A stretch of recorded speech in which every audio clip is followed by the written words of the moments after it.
Hey guys, welcome to lecture number 6, which is pre-weaning calf management. We already talked about colostrum feeding and how to feed colostrum and milk, right? So we talked about tubing a calf. We talked about different routes of colostrum administration, right?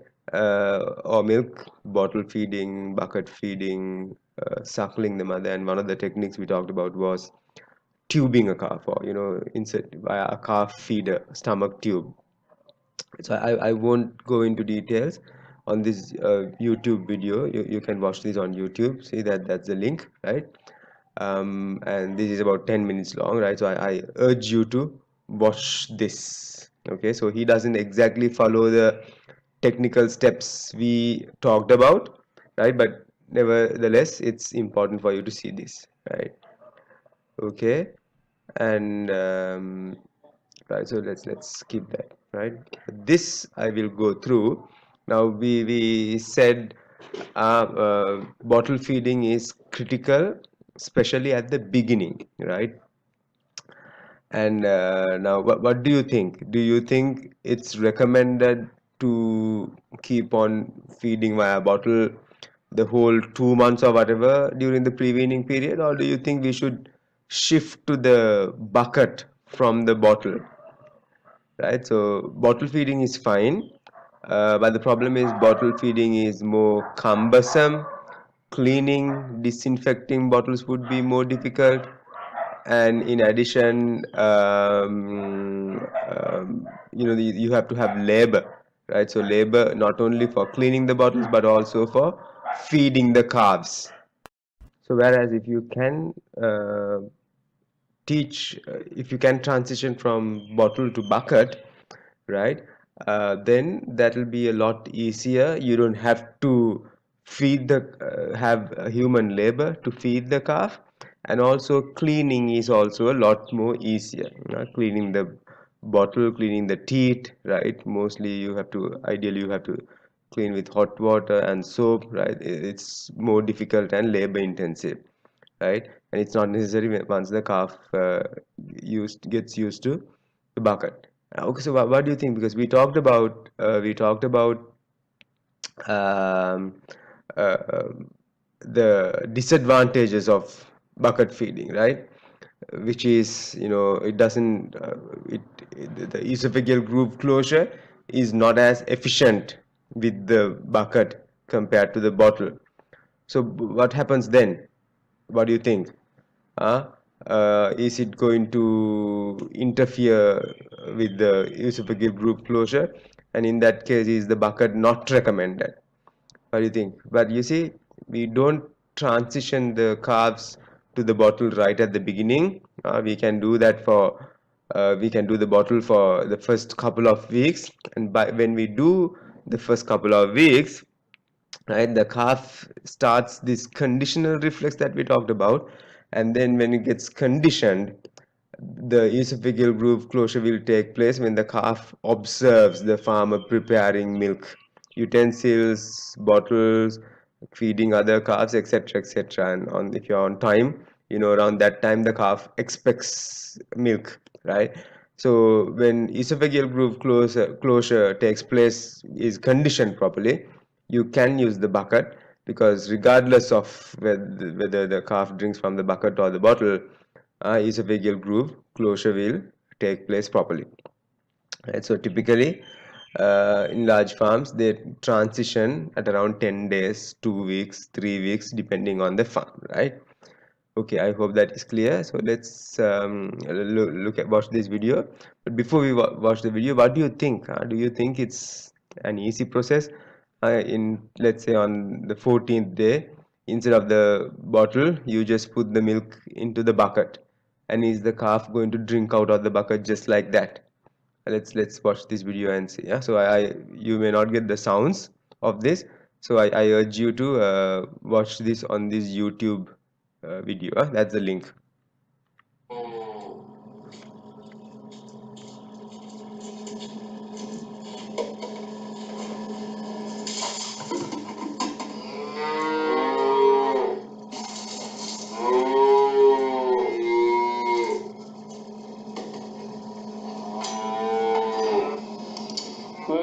of Belgian blues that we've put in the pens. For some reason, both of these decided they didn't want to suck their mums, which is unusual. Makes it difficult for us because we've got to try and get them to drink milk from the bucket. Right, you see? Now, the first calf, I don't know if you observed, the first calf had no problem. It kept on drinking, right?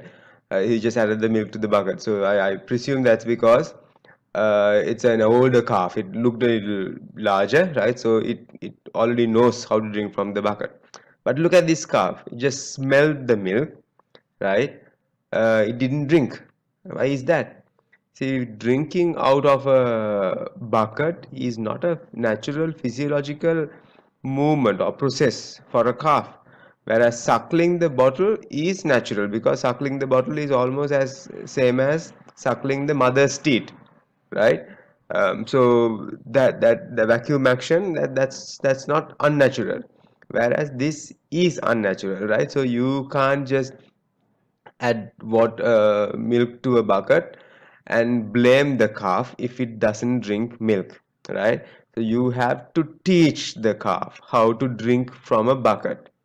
Okay, so I doubt a lot of people uh, do this in Sri Lanka. From the beginning, so watch the larger calf. Throws the water away, adds milk. See, okay, that one starts drinking milk immediately. Okay, but this guy. There's a couple of Belgian blues that we've put in the pens. For some reason, both of these decided they didn't want to suck their mums, which is unusual. Makes it difficult for us because we've got to try and get them to drink milk from the bucket.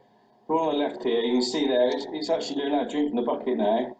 And it's not too bad. And this one on the right, I only put it in here yesterday. Doesn't actually really know how to drink from the bucket yet, so I've got to try and teach it. The hardest bit with this one is getting the confidence of the calf to come to the bucket. Come here. So what I'll probably do, so you get them to suck on my fingers first of all. This is really the key to getting a calf trained from the bucket. See, that's a natural movement for the calf. See? He's sucking my fingers, like replicating the teat. Come on, calf. I hope you can hear this voice that I have to narrate. Oh. Now, if I can put his head down in the bucket, I get a taste of the milk and my fingers at the same time. And what I'm doing then is I slowly withdraw. I've got two fingers in his mouth. Take one finger away. Right, taking that other finger away slowly. And he's not quite sure now, look. But he's going to look for the fingers now in the milk, I expect. Or he's looking for the fingers around me. So it's kind of a case of getting them used to drinking from the bucket and trying to get them out of sucking my fingers. Now eventually they'll get so hungry they'll actually go straight for the milk. See, I've got one finger in his mouth. A couple of times like that. Normally now what he'll do is he'll mess around.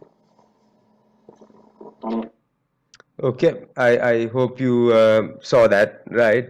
So that's the method to do it, but I want you to watch the whole video on YouTube. I'm not going to spend time on that here, right? So basically you have to get the calf to suckle one or two of your fingers, right? So that will be a natural motion for the suckling motion for the calf.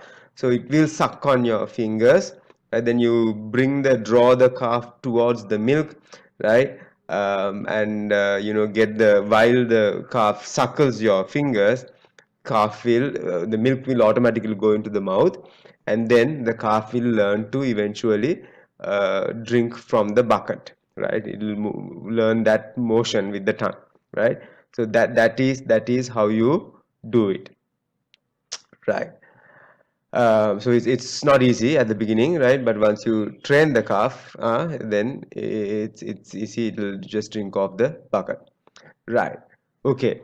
So now, what do you do if the mother has poor quality colostrum, or it doesn't have any colostrum, right?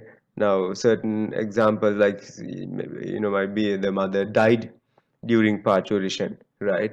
or the mother had a preterm calf, right? So let's say the calf was supposed to come out at 280 days, but the calf came out at 260 days of gestation, and then the mother may not have colostrum yet, right? Because there was 20 more days to go. Might have a little bit, but not sufficient. Then what do you do? So then what we can do is we can give something called a colostrum replacer, right? So this says first milk calf colostrum powder, right? So what can, so in let's say in Sri Lanka, let's say you're a farm manager, the Ambavilla farm, right? There is no colostrum. Calf doesn't have colostrum for some reason. What do? You don't have this commercial preparation either. Can you make colostrum? Right?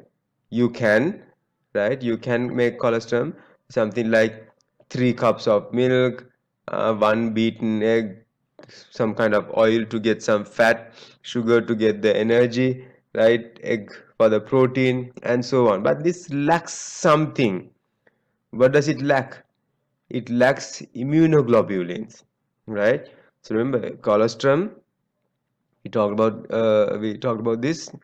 Immunoglobulins, immunity is one of the major functions of feeding colostrum, not just the nutrition, right? So you can give the nutrition, you can give the hydration, but you cannot give the IgG by doing this, right? So that's why there are commercial preparations for that, right? We don't have that in Sri Lanka, but in the Western world there is colostrum to be artificial colostrum to be purchased, right? So you look at the ingredients here.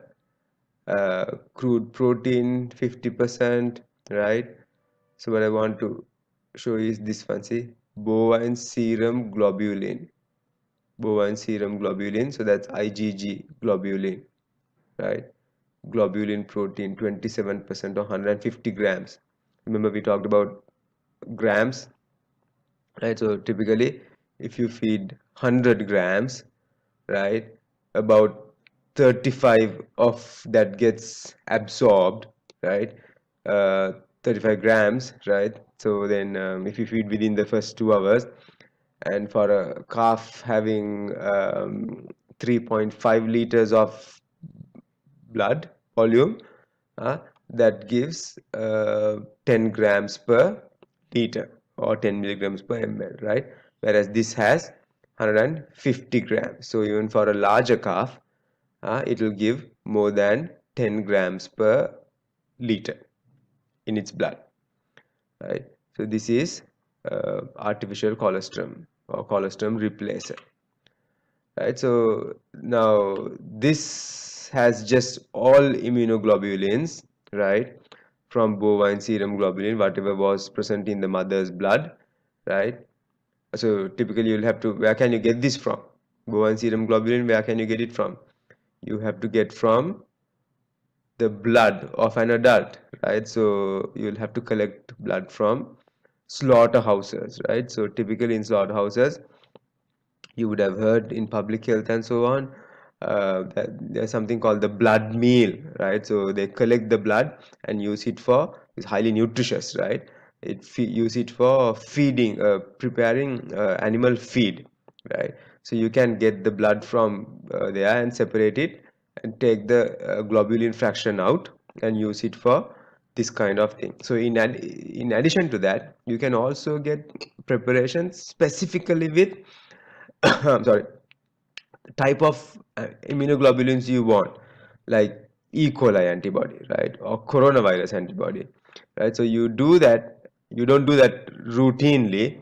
If you know your farm has a E. coli problem or a coronaviral diarrhea problem, right? Then you get this. So this won't be necessarily a replacer, but it will most likely be a supplement. So think about the difference between supplement versus replacer, right? So you need to understand, supplement and replacer are two different things, right? As per the meaning, English meaning, a replacer is, you replace maternal colostrum altogether, right? Say, that you couldn't get any colostrum at all, right? Whereas supplement, to replace or supplement colostrum, right? So for example, look at the difference of the number of grams, 115 here and half that amount here, right? So why would you want to give a supplement rather than a replacer? Hmm? Say for example, it was poor quality colostrum, right? Here it was lack of colostrum. Here it was poor quality colostrum. Calf drank, you couldn't make the calf drink all 3 liters, 3 or 4 liters. Instead, it only drank 1 liter, and you were not happy with the amount of immunoglobulins that the calf would have taken up. Right? So therefore, you decide to give supplement, right? Or else you have in a farm there are problems, like let's say there's so much joint ill, navel ill, diarrhea, pneumonia, you have all those, so you decide to give a supplement even if the calf drank all 3 liters of colostrum, right? So those are the examples where you will use supplement, right? Instead of replacer, right? So right now in Sri Lanka, there is no supplement or replacer, colostrum replacer locally available or locally produced. So if anybody is interested in producing something like this, you have a great potential, right? And this is something actually you can even do as a project, as a student project, as a master's project or undergraduate project, right? And produce a commercially viable supplement, right? So it's doable. A lot of potential in Sri Lanka.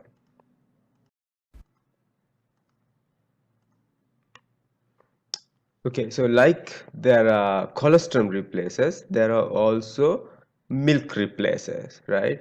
So this particular sachet or packet I'm showing happens to be a medicated milk replacer, right?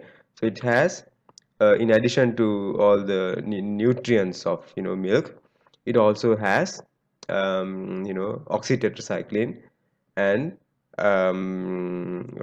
neomycin sulfate, right, which are antibiotics. So they say they based on the calf weight, these in pounds, not kilos. Hmm. So 75 pounds is something like 35 kilos, right? Based on the weight, right? This is the amount of oxytetracycline or neomycin the calf has to have, right? So depending on the calf weight, you can mix it in the milk, right? Or feed, right? Right. So that was some prerequisite to what we talked about last week, right? So now let's take the proper lecture for today, right? I'm sorry, not prerequisites, some points that I missed to cover during last week, right? Lecture 5 completion. Okay, so right. So now with pre-weaning calf management, because milk feeding is just one aspect. Pre-weaning calf management. What are the main goals of pre-weaning calf management? Right. So obviously, nutrition is one goal, right? But why does the calf need the nutrition for? Right, for growth, right? So we talk about basically 3 goals of pre-weaning management, right? So the first is to produce a healthy calf, right? So we talked about all these colostrum, medicated milk replacers, hygienic environments, all that, to produce a healthy calf, right? And then there's no point of the calf being healthy if it's growth retarded or growth stunted calf, right? So we want a healthy calf, but at the same time also a well grown calf, right? And there is, so usually in Sri Lanka at least, when people talk about pre-weaning management, this is what they care about: producing a healthy and well grown calf. But there is a important third goal, which automatically happens if you do the management properly, but you can optimize it if you pay special attention to it. What is that? That is related to the rumen, right? So basically, as you know, cattle are ruminants. We call them ruminants because they have a different stomach compared to a monogastric animal, right? A rumen instead of a monogastric stomach. But calves act as monogastric animals because their rumen is not developed yet. The main functional component of the complex stomach of the calves is the abomasum, which is the equivalent of the monogastric stomach. Right, so one of our main goals should be to transition the monogastric calf into a ruminant, right? So those are the three major goals. If you don't achieve those three goals with poor management, you will obviously have the poor health and like diarrhea, pneumonia, navel ill, joint ill, and then you will also have poor growth, right? So initially poor growth and poor feed conversion ratio, which eventually end up in poor reproductive parameters as well. So typically we say our goal is to get the first service done at 15 months. That can get pushed to 20 months or even beyond 2 years. Our goal is to get the first calf at 24 months. Right, with poor calf management practices, this can get pushed to 2.5 years or even further. Right, and then all of these will also affect the first lactation yield, lifetime milk yield, etc., etc., etc. Right, so that's why it's important to get proper management practices going on so that you can avoid these short term and long term adverse effects. Right, so you see, you have to um, be aware, right? Now these are in dairy farming situations. We are not talking about individual calf management, right? Although we see that a lot in Sri Lanka with the small and medium scale dairy farming. Your goal is usually to manage a herd, right? So when you have a herd, when you have 100 calves or when you have 500 calves, right, it's impossible to keep disease away completely. It's impossible to keep zero morbidity and mortality rates, right? So up to a certain extent, morbidity and mortality has to be tolerated, right? So you can have as much as 25% animals getting sick, right?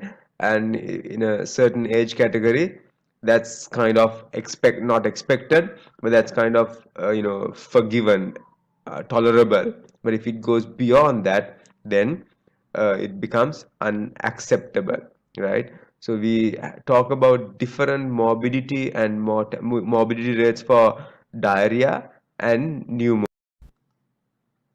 right?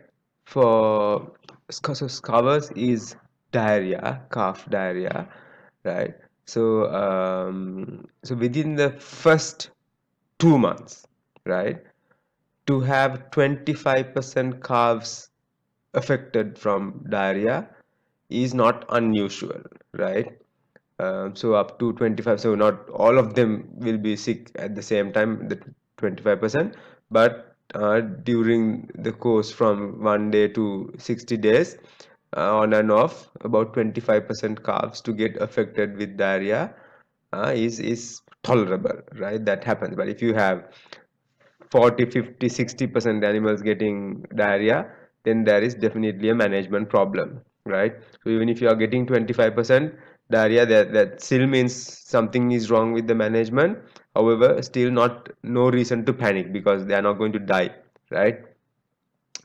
And then, but after 2 months, you shouldn't have more than 2% diarrhea, and from 2 months to I'm sorry, so from here up to 2 months, here from 2 to 4 months, and from 4 to 6 months you shouldn't have more than 1% diarrhea, right? So the numbers here would be 25%, 2% and 1%, right?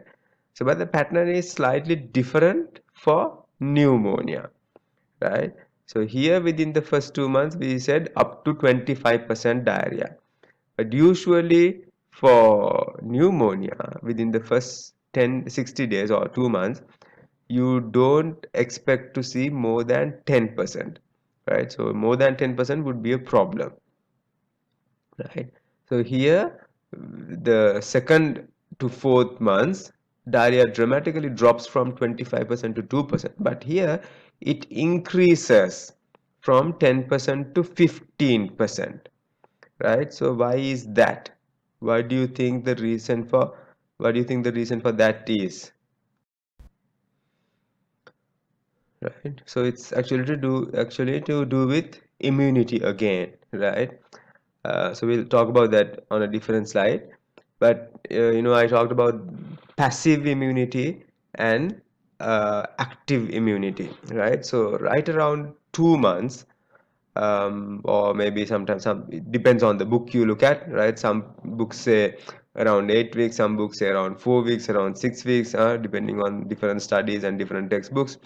But what's important to understand is at a certain point passive immunity drops. The passive immunity the calf gets from the colostrum, it's not going to last forever, right? That drops, and therefore the calf has to develop active immunity gradually. Unfortunately, there is a window between these two where the level of immunity is very poor, where it has neither active immunity nor passive immunity, right? So during that phase, the pneumonia increases. So that's what's shown here between 2 to 4 months. That's why it increases from 10% to 15%. Right? So during this period, there is neither, I mean, not zero, but passive immunity goes down. Active immunity is still going up, but hasn't come up to the immunity level, right? And then after 4 months, right, from 4 to 6 months, it should be less than 2%, right? So here it's 25 to 2 to 1, here 10, 15, 2%. Those are the tolerable or acceptable numbers, but anything beyond that is unacceptable, right? So if you have okay, so this is about mortality, right? So that's next slide, right? um, So I think I showed this to you earlier also when we were doing colostrum feeding. You see here that mortality rates, see survival, so the reverse would be mortality. So that would be zero mortality, that would be 10% mortality, right? So this is directly related to the serum antibody levels in calves, right? So higher antibody levels, lower mortality. Lower colostrum levels, higher mortality or lower survival. Right, 8% mortality here, 2%, 4% mortality here. Right, so even with, so that's like I said earlier, you are not going to get zero mortality. There will be the odd calf that dies, sometimes not because of poor management practices, but just that the calf is not fit, survival of the fittest, right? So some kind of abnormality, doesn't have to be a huge birth defect, but could be physiologically not fit enough, right? Or it could be poor management. So regardless, right? So basically, the fundamentally you need to understand is we need to give more colostrum, more IgG, better survival, lower mortality. Right. So within the first 2 months, right, basically um, up to 5% mortality can be accepted. You ideally want it to be even less than 5%, preferably 1 or 2%, but it's not unusual to get up to 5% mortality, right? Now we have visited certain large farms in Sri Lanka where they have up to 15-20% mortality. These are good farms I'm talking about. Intensive or semi-intensive farms, upcountry farms, private farms, right? So that's something wrong somewhere, right? So 4 hours to 60 days of age, right? 2 months. And the next 2 months, 60 to 120 days, it should not be more than 2%. And from 4 to 6 months, it should not be more than 1%, right? So this would be highly dependent on the farm management, quality and quantity of colostrum, etc. Right? So two things I want to say. One is that the proper pronunciation of the word mortality. I hear even professors saying motility. Motility is what you see in sperms, right? Motility or motility, right? That's not this. This is mortality, death rate, right? Morbidity, sick rate, right? So this is death rate.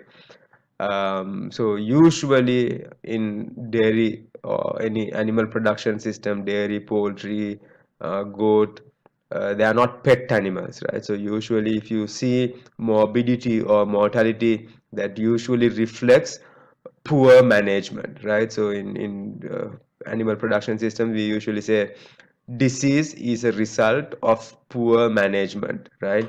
So if you have bad numbers here or bad numbers for diarrhea or pneumonia, you just don't think about antibiotics or stuff, right? You have to think about management failure and fixing those management failures, right? So don't forget that it's not pet animals, right? Right. So we talked about three main diseases of calves, right? The first one we talked about was navel ill, going on to become joint ill, and the two other major calf diseases are neonatal diarrhea, which is also called calf scours, and pneumonia, right? So you don't have to memorize these different organisms that cause diarrhea during different periods of time, right? But the reason why you need to know this is to be able to administer the correct treatment, right? So let's say typically during 5 to 7 days, so you have either coronavirus rotavirus or cryptosporidium, which is a protozoa, right? So is there any point giving antibiotics? No, right? So if the diarrhea is after 5 days, no point giving bacterial treatment. Of course, here, you know, if it's salmonella, then it's a different thing, right? So this is the reason you need to know. If it's first 3 days, then it's definitely bacterial, right? But let's say three and fourth day, unlikely to be a bacterial disease. Of course, you don't get exact definitions like this, right? But usually, like I said, this is not a single animal that we are talking about. We are talking about a herd of calves, right? 100 calves, 200 calves, and out of these 200 calves, if you always see diarrhea within the first 3 days, okay, this is most likely E. coli. You can do a fecal sample culture and see if you can get a pure culture of E. coli, right?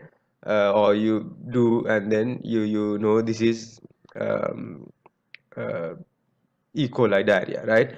But it's not that straightforward, right? Because anyway, there's going to be fecal diarrhea, fecal E. coli that are commensals in the gut, right? So therefore, you have to look for, specific types, pathogenic types, right?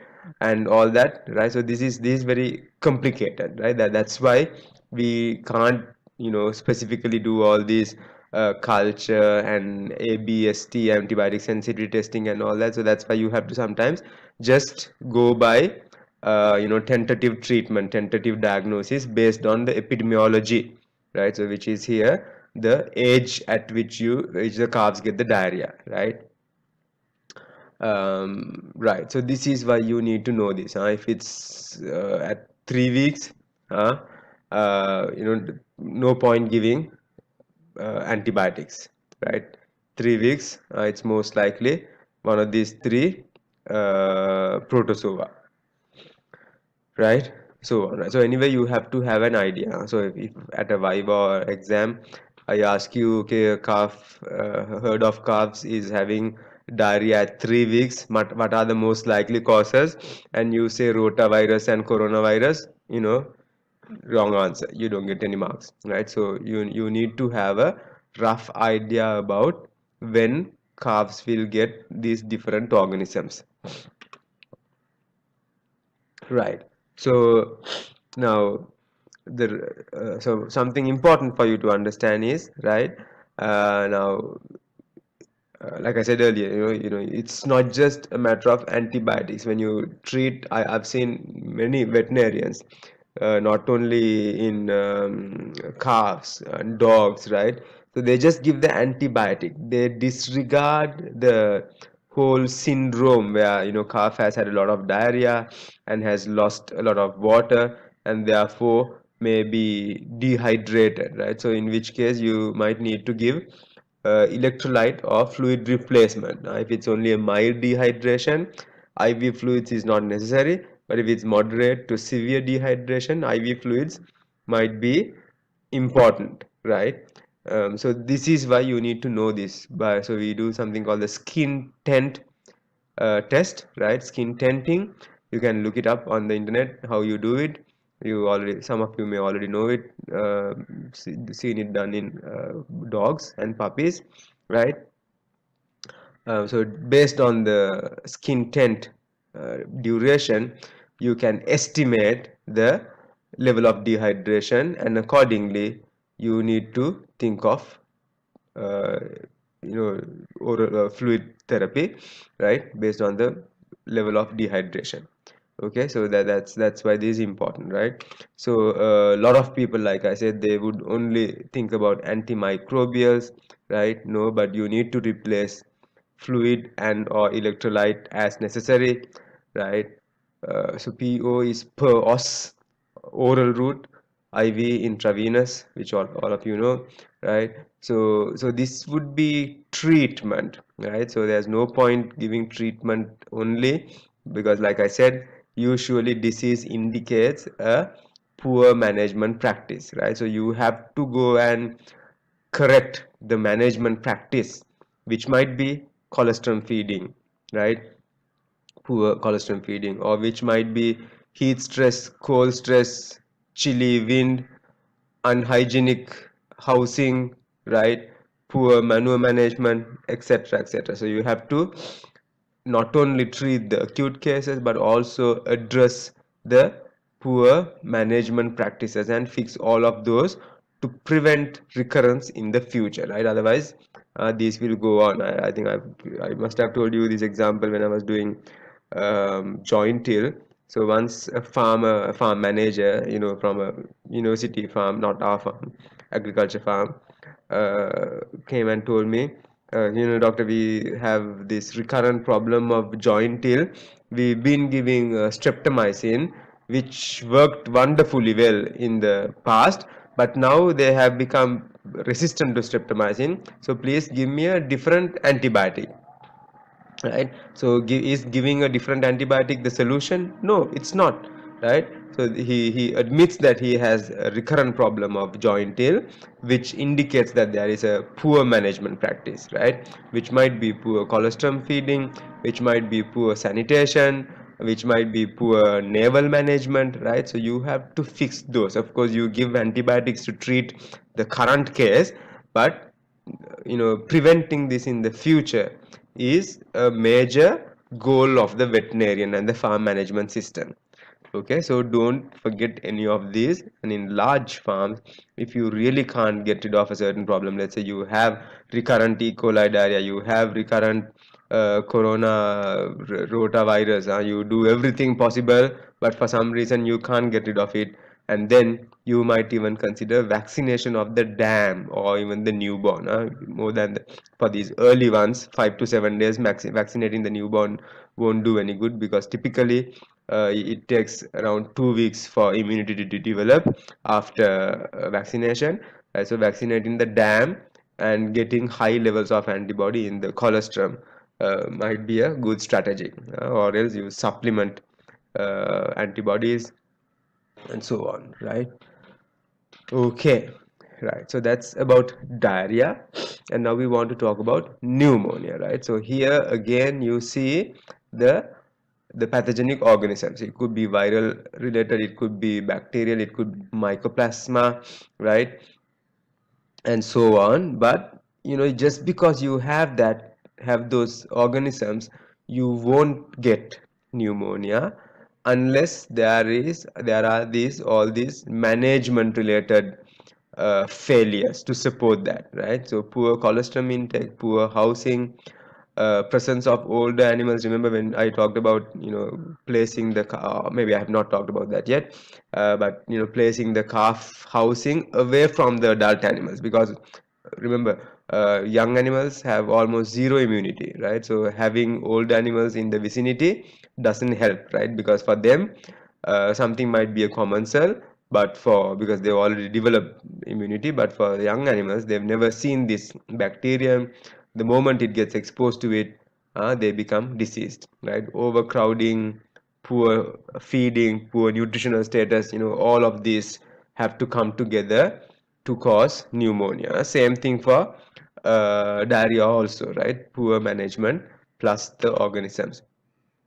So the typical bacteria you expect in calf pneumonia is Pasteurella and Haemophilus. Viruses would be these, right? So this is that window of susceptibility that I talked to you about, right? So like I said, depending on the textbook you look at, depending on the study people have done in different parts of the world, some books would say this window is 4 to 6 weeks. Some books would say it's 6 to 8 weeks, and so on. So I don't know. That will depend on the region, the management practice, the breed of cattle, so on and so forth. But what we do know is at some point, the calf is going to be immune compromised or immune suppressed during this susceptible period of vulnerability or susceptibility. So as a farm manager, you have to watch out for that. The moment you observe that period of vulnerability, you take extra precautions, right? So these where passive immunity goes down gradually, right? And active immunity doesn't come up like magic. So that's why I said, there's no point vaccinating the newborn calves for diseases that you are going to expect within the first, you know, 2 to 4 weeks of life, because it typically takes 2 to 4 weeks for immunity to develop, right? Right. Okay, so that's why I remember on the previous morbidity rates, I said pneumonia occurrence gets worse after 2 months. That's because of that. Okay. So why should we care about calf diseases? Like I said earlier, these are not pet animals.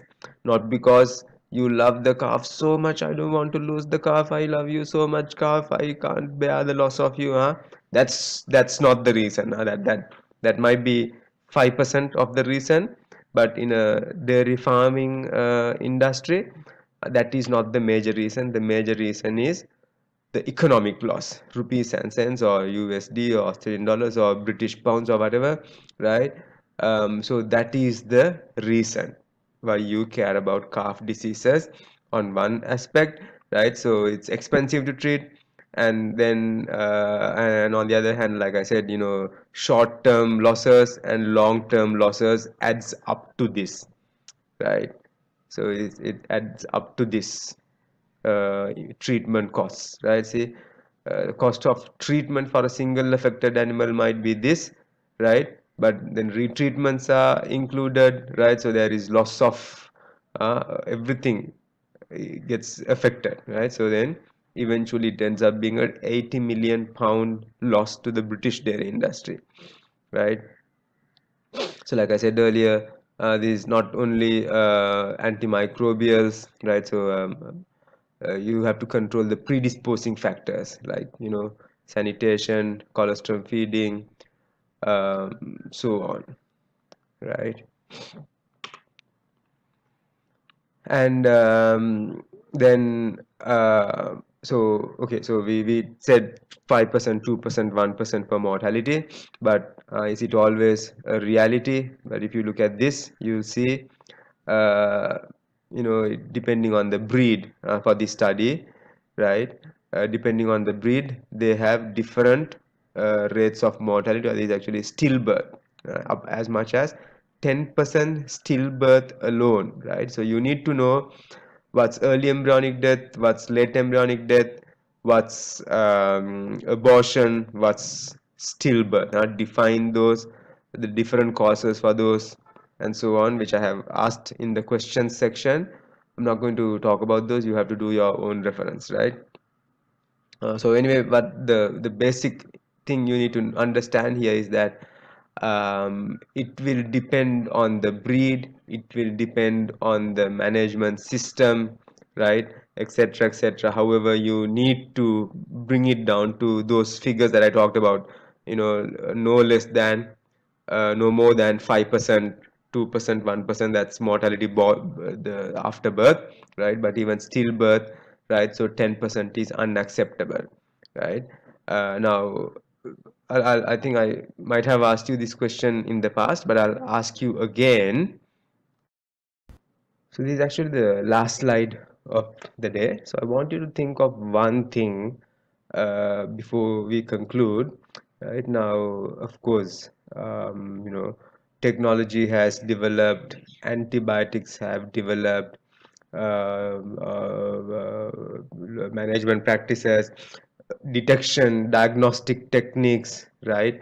All of these have improved significantly from, let's say, the 1980s to 2000, year 2000. Yet look at the rate of stillbirths. They have gone up and up, right, for all breeds, right? So Swedish Holstein, red as well as white, right?